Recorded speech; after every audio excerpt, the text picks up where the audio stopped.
are a geologist, you still do geology, you have your foot in a few things, so you don't lose that aspect of what you studied. However, with that being said, you are also a few things. You are a manager and a leader. You have to manage people, and you have to lead people. There's a difference between managing and leading. Managing, you take a person, you give them the skill sets, and you allow them to grow. A leader has a vision. So I have to have a vision for that person coming in so they can see how can they grow with the company for the future. I don't want my graduate to leave within 3 years. I want them to stay with the company and grow with the company. So I have to lead them.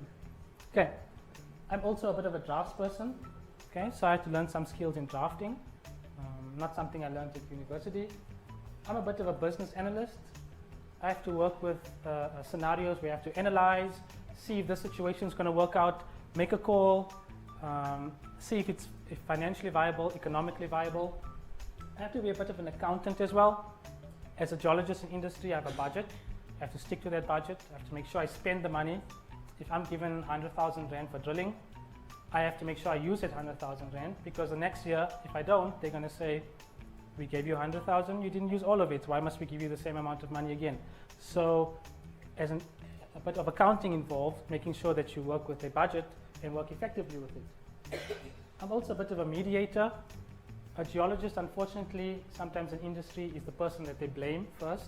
So when something goes wrong, it's the geologist's fault. Okay. Why? Because geology is the base at which anything else is built on, at a mine, for instance. Okay. You cannot have a mine without geology, correct? Okay. So they blame you, and it becomes normal after a while. You learn to handle it, you learn to become confident and answer them. So you have to mediate between different departments to say, you're saying this is my evidence, let me present it forward to you, and you mediate and you try and get an answer so that everyone is satisfied.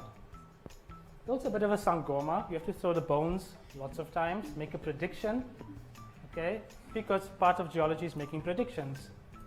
You have to make a guess, an educated guess.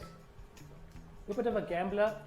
At times you have so little information, you have to go with a gut feel, and you take a gamble, and it might not work out, or it might work out. And you have to be a bit of a teacher. No matter how young or old a person is, they're always willing, or most people are willing to learn something, so you might have to be teaching someone something, geologically or not geologically. So with this slide, I'm just trying to show you that once you move into industry, you're not just a geologist, you are a bit more than that. Lots of graduates come in thinking they can use their geology skills, start working immediately as a geologist. It is not true. In industry, you are a whole lot more. Geology is a component, okay? A large component at that, no doubt, but it's also just a component of a few other things. Okay, so where can you work after you graduate? Okay, BSc Honours is kind of seen as the new matric these days. Okay, yes. I can tell you a story with Sasol, with the bursaries in Sasol. A chemistry bursary 9 years ago, the highest that they would pay for is a honours. The highest that they pay for now is a master's. Master's has become compulsory for chemistry. So things change. Degrees become the new norm. Certain degrees become the new norm. For us, honours is the new norm. Okay. You can go into academics, as you would know. You can stay, study further, work in academics. You can go into industry, that's where I am, or you can go into consulting. Okay, so when I started in 2009, I was fortunate enough to have done VAC works with Sasol because I was a bursary student with them from matric. But it did not prepare me enough for that first few weeks on the job. Because with VAC work, you go home, you come back to your family, you come back to your friends, your colleagues, to university, life goes on. But when you start actually working, it's a bit different. Lots of stuff is taken away. Okay, so the first point there, I was lonely. Why was I lonely? I had to start on the 2nd of January, which means I had to move on the 1st of January. So I had to wave my mom goodbye, pulling out of the driveway on New Year's Day. Okay, so you can imagine how that feels. I looked like someone's child, definitely didn't dress well, didn't look the part, looked like some weird nerd coming out of varsity. Someone even asked me underground, am I the manager's son? Okay. I was not the manager's son. I was legitimately working there. And of course, I looked like a bit of a pushover. Okay, because I was new. People didn't really know me. They were trying to gauge what buttons can they push with me? What can they tell me that could make me angry or sad? Trying to gauge where they can stand with me. So I felt like I was a bit of a pushover. I didn't have a laptop for the first few days. And people think when they start working, all the tools are going to be there. Not true.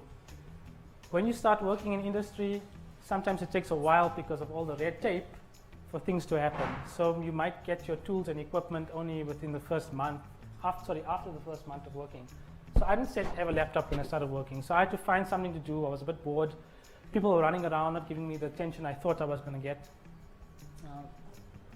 When I did get a laptop, I did something called replying to all. Okay. I had a program called Microsoft Outlook, which is the standard email program that we use. And I got a spam email that was sent to the whole of Sasol. And I pressed the reply to all button. And I said, why are you sending this to me? And it got sent to the whole of Sasol, all its thousands of employees. And my email service was suspended for a month. Because no one teaches you when you start working about something called Outlook, for instance. Okay, so you learn the hard way. I had to use Gmail when I started working. I had to do a double take on my payslip. Okay, so what I thought I was going to get and what I actually got was not the same. Okay, and I'll explain to you in some slides later on. But there's a whole lot of things that go on in that payslip between your gross salary and your net salary. Okay, and it's very important to know that. And I was also exhausted at the end of the day because we were working 7 to 5 every day and 2 Saturdays a month. Right now I work 7:30 to 4:30 with no Saturdays. But as a graduate, you think you can cope in industry or consulting or academics if you're working with the times because you think you can work late hours. You know, from studying, you could study till 1 in the morning, you were perfectly fine for your exam the next day, until you start working every single day from 7 to 5 or whatever hours your company is going to be. And on a Friday, you cannot take it. Like, you just go home and you slump in your chair. You cannot even get up from that, you're so tired. Okay, but I was also all of those words: excited, energetic, friendly, impressionable, meticulous, inquisitive, enthusiastic, eager, and so on and so on. Okay, so I gave you some of the, I would say a little bit of the bad, but because I was new, because I wanted to make an impression, I was energetic, I wanted to work there, I wanted people to see who I am, I wanted to make a difference. So I tried my best, and I think I was successful up until now to do that.